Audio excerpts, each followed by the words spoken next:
Los fariseos y los herodianos, que eran enemigos entre sí, pero en contra de Cristo, se ponen de acuerdo, le ponen a Jesús una pregunta capciosa, como hemos escuchado en el Evangelio. ¿Es lícito pagar impuestos al César? Si Jesús respondía que sí, lo podían acusar de colaboracionista de los romanos y así se malquitaba el pueblo como los publicanos. Si respondía que no, podían acusarlo de rebelde ante las autoridades romanas.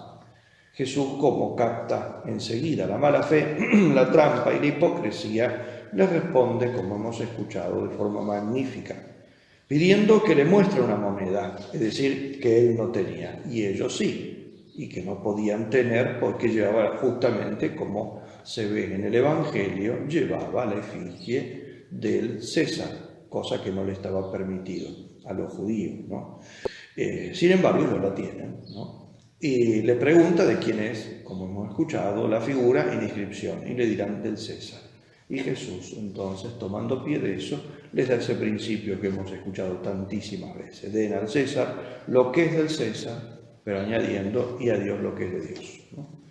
De este modo nuestro Señor les decía, y nos dice a nosotros, y dejó establecido ya con una sola frase, ¿no? Con una sola frase, todas las relaciones que debemos tener con el poder temporal y con el poder divino, y las relaciones entre uno y otro, ¿no?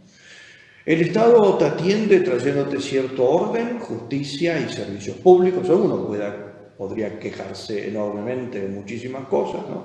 Pero bueno, en fin, sustancialmente te trae eso, te da eso, entonces simplemente debes aportarle en justicia a lo que te toca para que pueda hacerlo.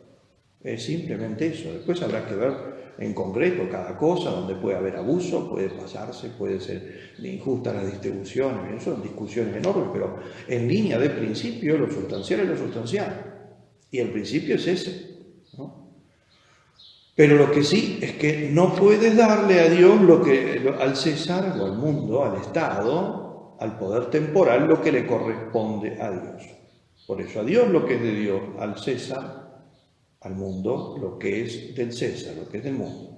San Pablo lo va a decir incluso con mucha más claridad todavía en la carta a los romanos, dejando bien en claro este tema. De vuelta, vuelvo a insistir, después está puntualmente los abusos particulares que pueden darse y que habrá que demostrar, ¿no? En principio, ¿no? Todos deben someterse a las autoridades constituidas, dice San Pablo, porque no hay autoridad que no provenga de Dios y las que existen han sido establecidas por Él. Es necesario someterse a la autoridad no por temor al castigo, sino por deber de conciencia. No solamente para que no nos pongan una multa, no para que no nos vaya peor, no para que no sea peor el remedio que la enfermedad, sino cuestión de conciencia, es decir, porque si no yo peco contra Dios. Aunque esté faltando la justicia contra un poder temporal, en definitiva, como la autoridad, el orden, viene de Dios, es contra Dios. Contra quien lo hago. Porque la conciencia significa eso. En conciencia, en el ámbito de la conciencia, yo me juego frente a Dios, ¿no? Y por eso también, sigue diciendo San Pablo, ustedes deben pagar los impuestos. Los gobernantes, en efecto, son funcionarios al servicio de Dios encargados de cumplir este oficio. Den a cada uno lo que le corresponde.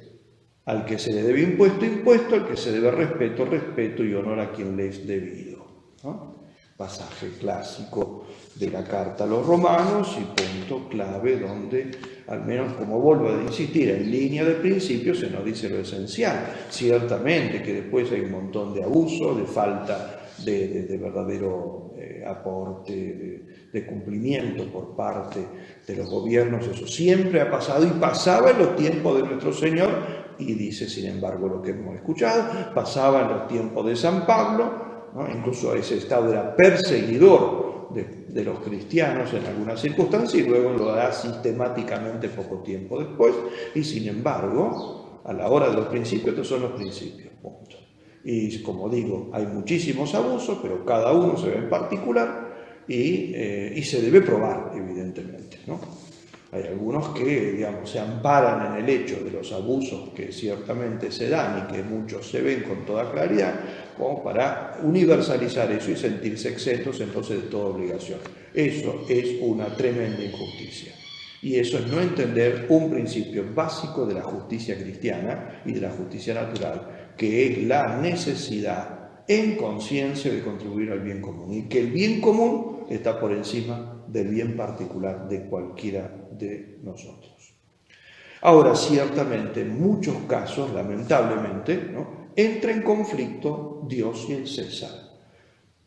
Esto puede ocurrir, evidentemente, no porque Dios se meta en las cosas del orden político, porque, como dice San Pablo en el texto citado, es Dios quien da a los gobernantes el poder gobernar como corresponde, ¿no? Como corresponde, ¿no? Y Jesucristo se lo reconoce ante Pilato. No tendría ningún poder si no te hubiese sido dado de lo alto, pero Jesucristo reconoce que tienes un poder y que ese ha venido de lo alto. También advierte, en definitiva, con esas palabras, que lo que va a hacer ya no es poder, eso es abuso de poder. Lo que va a hacer es mandarlo a la cruz a él. Para eso no le fue dado el poder, ¿no? Pero para lo que lo tiene, y lo tiene que usar, y lo tiene que usar bien, ¿no? Puede ocurrir, en cambio, y con mucha frecuencia, y en algunos momentos históricos, o en algunas sociedades en particular, muchísimo más, que el poder político se mete en las cosas que pertenecen a Dios. En este caso, sin ninguna duda, Dios está por encima. Como dicen los apóstoles a los jefes judíos del Sanedrín, hay que obedecer a Dios antes que a los hombres, ¿no? Esto, evidentemente, se entiende cuando los hombres mandan cosas contrarias a la ley de Dios, en lo sustancial. Como acabo de decir, hoy con mucha frecuencia el poder político invade el campo divino, ¿no? Esto lo puede hacer de muchas maneras, ¿no? Cuando se manda algo que es pecado, ¿no?, cuando se legisla como legítimo algo que es contrario a la ley de Dios. El poder político en estos casos, ¿qué es lo que nos hace? Nos pide lo que es de Dios y esto jamás se le puede dar, lo que le corresponde a Dios, ¿no? Esto ocurre, por ejemplo, como en algunos lugares, cuando legisla cuántos hijos se pueden tener. Lo hace, por ejemplo, en China, y en muchos otros lugares también, en definitiva, en algunos lugares abiertamente, como en China, política del hijo único, y en muchos lugares lo hace de una manera equivalente, no lo va a decir así explícitamente, pero en definitiva pone las cosas dificilísimas para quien no quiere vivir de esa manera, ¿no? O pone, digamos, en definitiva lo hace poniendo otras obligaciones que llevan necesariamente a estas, ¿no? Cuando nos manda a aportar económicamente a obras inmorales, cuando se nos exige que nos sometamos a leyes que imponen, por ejemplo, el aborto, la eutanasia, las prácticas anticonceptivas, y hoy en día se tiende cada vez más a esto. Cuando se nos imponen como obligatorias políticas educativas que destruyen la persona, que la corrompen, que la pervierten, ¿no? Y no solamente no se nos exige que lo toleremos en otros, sino que lo hagamos. Y si no lo hacemos, vamos presos. A eso se tiende hoy en día. Cuando se nos exige que no mencionemos algunos mandamientos divinos, se nos prohíbe, o que callemos la palabra de Dios. Ciertas cosas está prohibido mencionar, como ya le ha pasado a algún pastor, ¿no? Cuando se nos pide que cerremos los ojos, o que al menos guiñemos alguno de ellos ante robos, injusticias, cohechos, sobornos, asociaciones mafiosas, incluso públicas y por parte del gobierno. En todos estos casos el poder político se despoja a sí mismo de la autoridad que viene de Dios y se convierte en usurpador del poder e injusto agresor de las conciencias. Por supuesto, en principio, solo en ese ámbito. O sea, no quiere decir entonces que no siga siendo legítimo en donde lo hace bien, ¿no? En las cosas que lo hace bien. Entonces uno puede tampoco ampararse en que me manda cosas ilegítimas en esto y no lo obedezco entonces tampoco en otras, en las cuales quizá lo que manda es lo poco bueno que está haciendo, ¿no? Poner orden, porque siempre eso es un principio fundamental de la doctrina política del cristianismo y de los grandes teólogos, ¿no? Que es peor la anarquía que un mal gobierno. A muchos parece que eso se les olvida cuando están tan enojados, con mucha razón, y entonces preferirían descabezar todo pensando que lo único que hice fue vengarme de las cosas malas que me están haciendo, pero lo que viene es siempre peor, si fuera una anarquía, ¿no? No hay que olvidarse nunca de eso, ¿no? Entonces, cuando usurpa y en el ámbito en que lo hace, se convierte en agresor de las conciencias, ¿no? Y es más que claro que un poder político legítimo jamás emplea su legitimidad para imponer algo intrínsecamente injusto. Es decir, ¿qué quiero decir? Que nunca un poder que esté exigiendo algo intrínsecamente injusto, no es que lo permita, sino que incluso lo mande, en ese momento, en ese ámbito concreto, no está actuando con su poder, no está actuando con él. Si lo hace, si manda una cosa injusta, intrínsecamente injusta, o sea, contra la ley divina, contra la conciencia, en ese mismo momento y en ese ámbito concreto deja de tener verdadero poder y no se diferencia de un usurpador, de un patotero o de un delincuente, ¿no? Por eso a la ley injusta se la resiste, pero estrictamente hablando no se la desobedece. Es decir, la palabra desobediencia, que la usamos y no está mal porque entendemos lo que queremos decir, pero estrictamente hablando no es la correcta, no es la correcta. ¿Por qué? Porque no existe ningún deber de obediencia. Yo, para ser desobediente, tiene que haber obligación de obediencia. Es así. Cuando voy por la calle y alguien me ofrece venderme maní y yo no quiero, no estoy desobedeciendo a nadie, porque yo no tengo obligación de comprar maní. Tiene que haber una obligación para ser desobediente, ¿no? ¿Es así? Entonces usamos la palabra un poco ampliamente, la usamos, digo, no está mal, punto, pero hay que entenderse bien porque también el hecho de decir o desobediencia a un poder usurpador, ilegítimo, que manda algo intrínsecamente injusto, y ya no suena como decir, bueno, que hay veces en las cuales se puede ser desobediente. Estrictamente hablando, es una manera de hablar, pero estamos en otro ámbito, ¿no? Yo desobedezco y por lo tanto voy contra la obediencia cuando me niego a seguir el mandato del gobernante que me dice algo correcto, algo que está en su ámbito y que me manda, qué sé yo. Si me dice que si uso electricidad tengo que pagar lo que he consumido, punto, y con el precio justo. Pero no desobedezco cuando me niego a seguir la orden de ayudar a una mujer a abortar. Aquí en todo caso me resisto, pero no desobedezco, porque como digo, en esto no hay ningún deber de obediencia, ¿no? No hay deber de obediencia cuando no hay ley. Como digo, no existe una ley que me obligue a mí a comprar maní a los vendedores de maní en la calle. Y una ley intrínsecamente injusta que vaya contra la ley divina no es ley. Tiene apariencia de ley. El que me la impone me va a decir que es una ley, pero no es una ley, no es una ley. Esto se lo dijo una pagana como Antígona. Antígona es un personaje que a mí siempre me ha fascinado, ¿no? Y siempre que puedo la pongo de ejemplo, porque es el ejemplo más notable en el mundo pagano. Cuando Antígona le dice a su tío, el rey Creonte, que le prohibía enterrar a su difunto hermano por el hecho de que había muerto, siendo traidor a la patria, y por lo tanto tenía que dejar que su cadáver fuera devorado por las aves del cielo, lo cual implicaba un montón de consecuencias en el orden religioso de la mentalidad pagana, como por ejemplo no poder descansar tampoco en el mundo de ultratumba, ¿no? Ella le responde con toda claridad, como dice la tragedia de Sófocles, ¿no? Yo no creo que tus decretos sean tan poderosos para que tu mortal puedas transgredir las leyes no escritas e inmutables de los dioses. Ellas no existen desde hoy ni desde ayer, sino desde siempre. Nadie sabe cuándo han aparecido. Yo no debo, por temor a la voluntad de un hombre, arriesgarme a que los dioses me castiguen. Y lo que más me llama la atención, lo más interesante de esto, es algo en el cual no vi que nunca nadie ponga el acento. Y es el hecho de la tragedia de Sófocles, Antígona está prometida, está de novia. Ella no está casada. Ella justamente la prometida del hijo de Creonte, ¿no? Del hijo de Creonte. Ahora, si ella está prometida, significa que ella tiene no más de 14 o 16 años.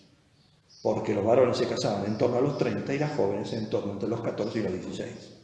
Por lo tanto, Antígona es una chica, es una jovencita, la que le pone, ¿no?, los puntos sobre la i al tirano, y la que le dice lo que es el deber de conciencia y lo que ella llama las leyes no escritas No están en ningún papel, nada de eso, no son leyes humanas, las leyes humanas se escriben. Las leyes no escritas, las que están entonces grabadas en la conciencia, es una jovencita, ¿no?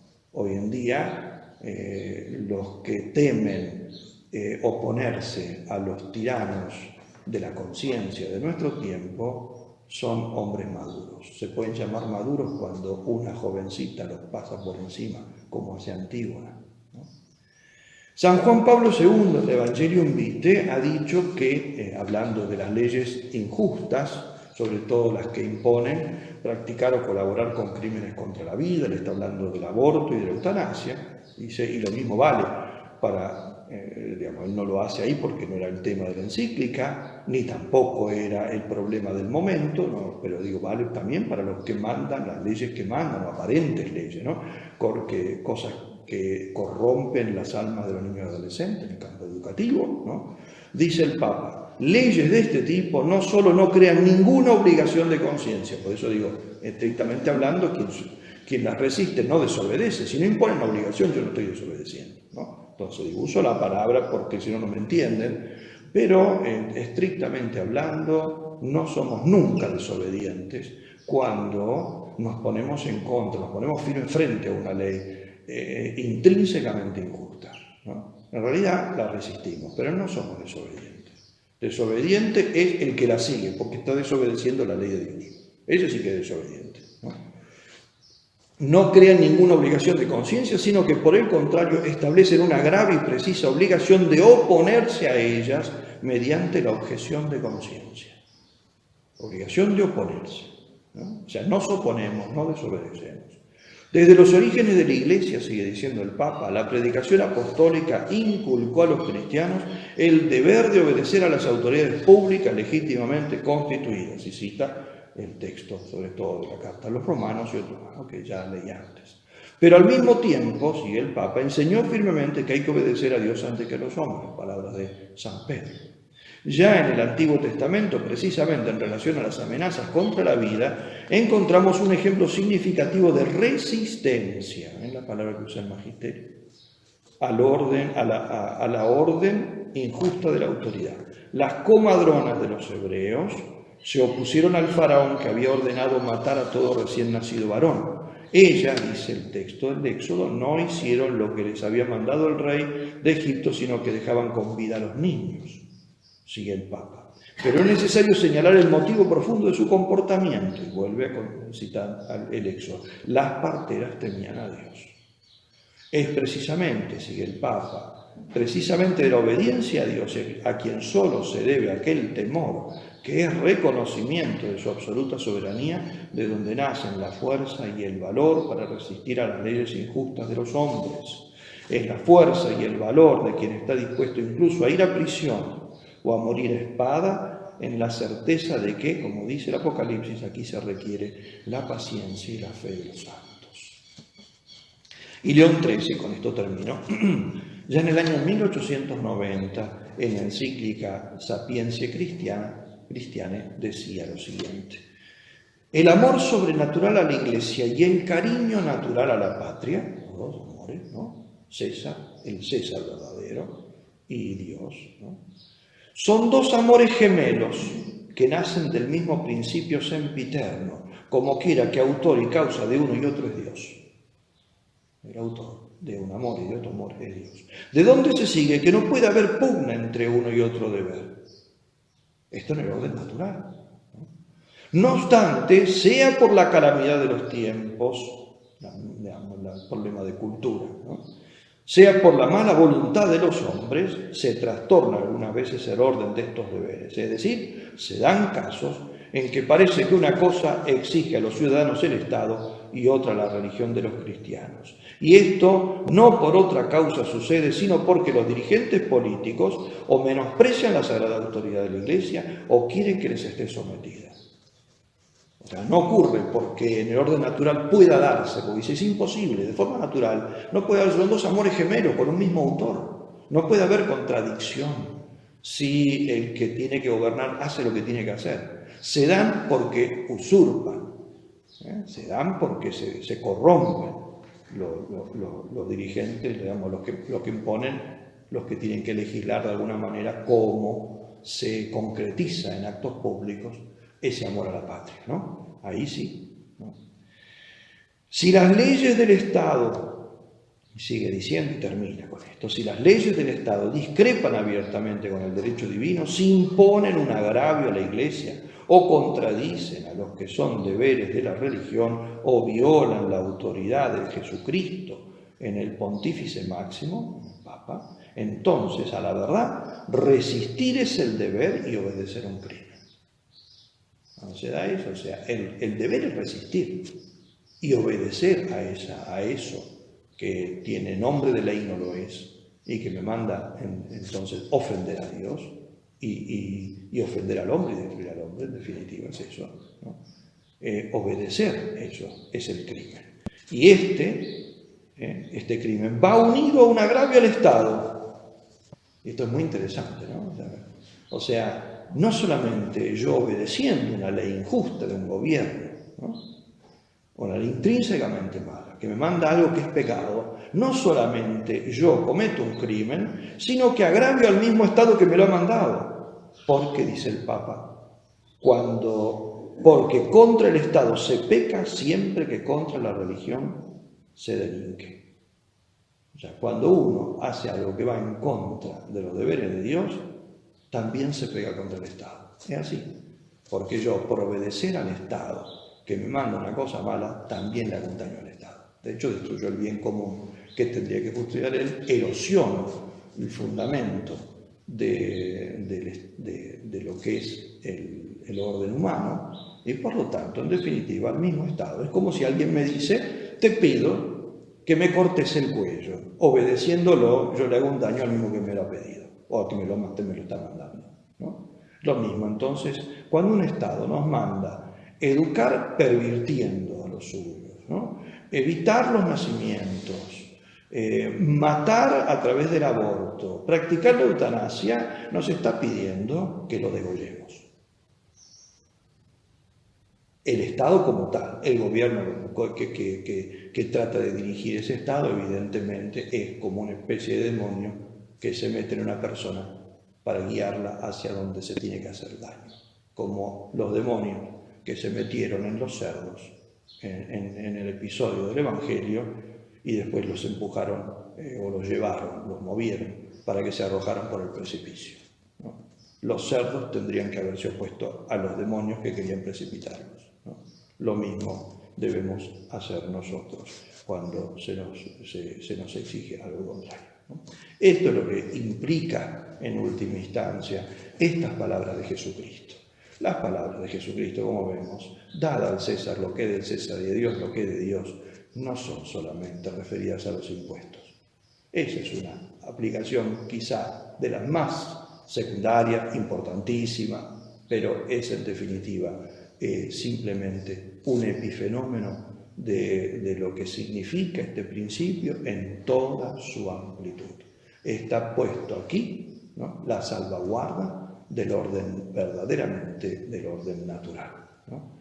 Y destruido este principio cae no el orden sobrenatural, no es que no hay más orden sobrenatural reinando en la tierra, ni siquiera hay orden natural.